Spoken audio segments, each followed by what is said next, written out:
Hi friends, so like 2 months ago now I did a poll on the community tab about what sorts of things you might want me to do like a mild tutorial on, and the one that you were most excited about was how I collect art. And it's also the one that's taken me the longest to make because I was waiting for this guy. Now she's here. So let's talk about art. So say you're young, you're on a budget, you're kind of outgrowing the aesthetic of a dorm room poster, but you also don't want to get the same Urban Outfitters Society 6 print as everybody else. You want something kind of original.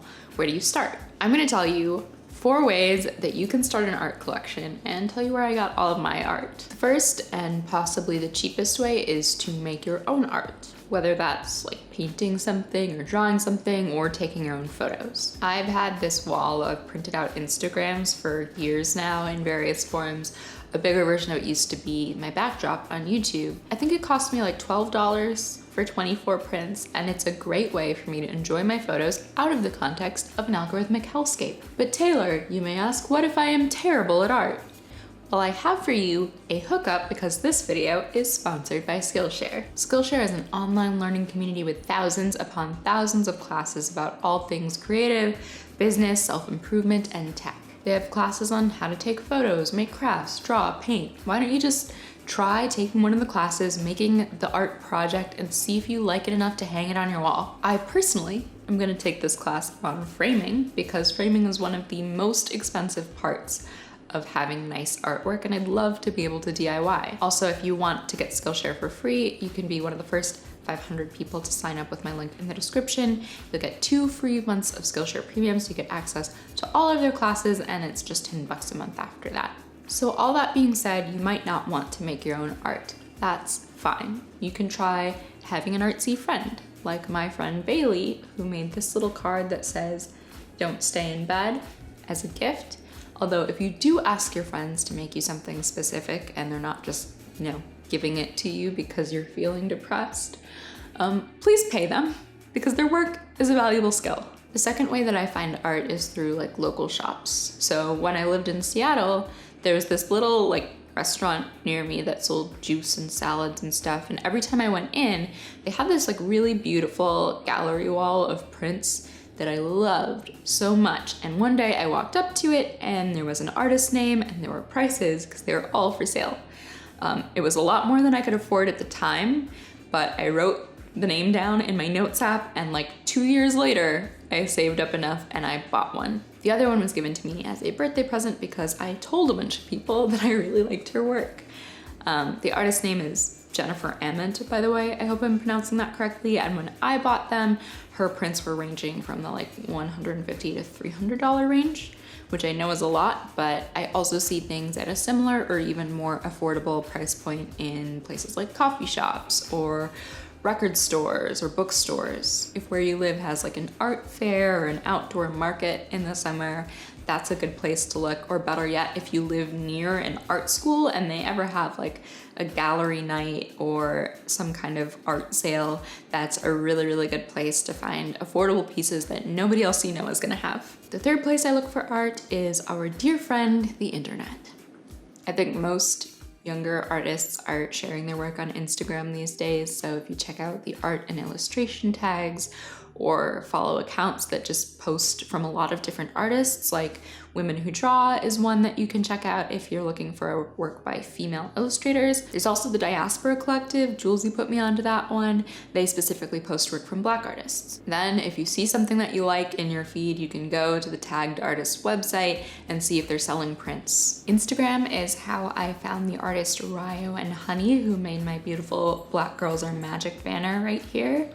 And through YouTube, I also met the artist Ashe Walker. They go by marsupialpudding here on this website, and they make art videos there. So I also got this print off of their Etsy. And this last print, I oddly enough kind of found through Twitter. Years ago, 2013, I saw this mug on the front page of Etsy when that was the thing I was checking for.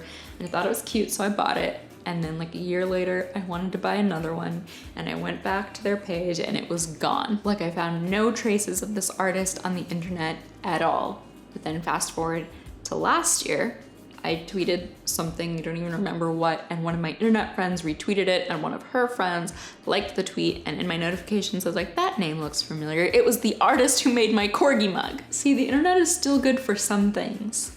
So I bought a print from her. And as far as all of my internet pieces, they were all in the range of like $20 to $40, so definitely the best place to go if you have a strict limit for what you can spend. So the fourth and final and fanciest way to get art is to commission it. So kind of how that works is you find the artist that you like, whether that's a friend that you know or an artist that you've been following on the internet or something, or if you just search the words taking commissions like on Twitter, it'll bring you a whole bunch of people who actively want to do this. And then you can DM them and work it out. After like reuniting with Jen Ray, the artist who made my mug on the internet, I was looking at her Instagram, saw she also did paintings, and I had an idea. I had this like big empty wall over my bed right here, and I'd been saving money for like a year to buy something to put there because I knew that I wanted to have like a painting or a print up there, but I didn't know what I wanted and I couldn't find it. So I just emailed Jen and I was like, could you make me something? She said yes. So then we started talking about things like the size that I wanted and what my budget was. And once we had ironed that out, then I just sent her a bunch of pictures of other art that she made that I liked the vibe of. And I was like, I know I want something kind of abstract.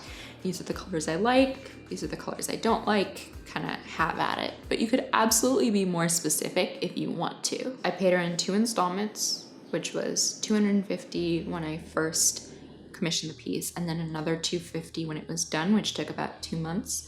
Although some artists will require you to pay it all up front. That is expensive, yes, but art is a job, and I want the artists whose work I enjoy to be able to afford things like going to the doctor and paying rent, just like the people that like my art want that for me. Thank you guys.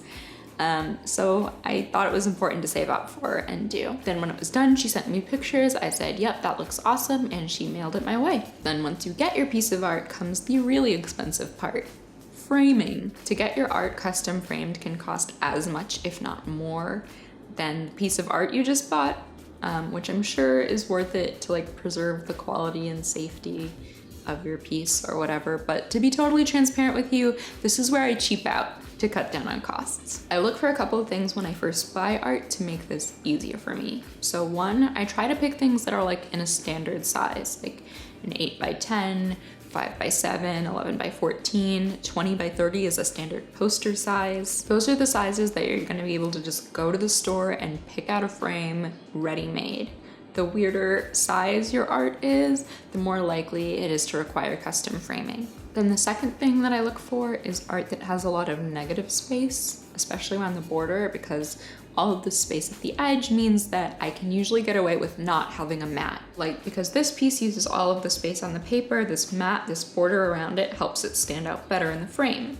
And mats can also add to the cost of framing. So I look for standard sizes on sale. So a lot of my frames I've gotten from like craft stores when they have coupons. The one that I have with a mat, I got at a West Elm for like $17 when it was on sale. And my banner, of course, doesn't even need a frame. So that is how I filled up my teeny tiny studio apartment with just a bunch of art, and it makes me super, super happy. If you have any more questions about how I find artists or like frame things or save up for my art, anything like that, please ask me in the comments. You can also tell me if there is a special piece of art that you have in your life. I would love to hear about it. If you like this video, please share it with someone who you think might like it. You can also check out that Skillshare link in the description. And I'll see you soon. Bye!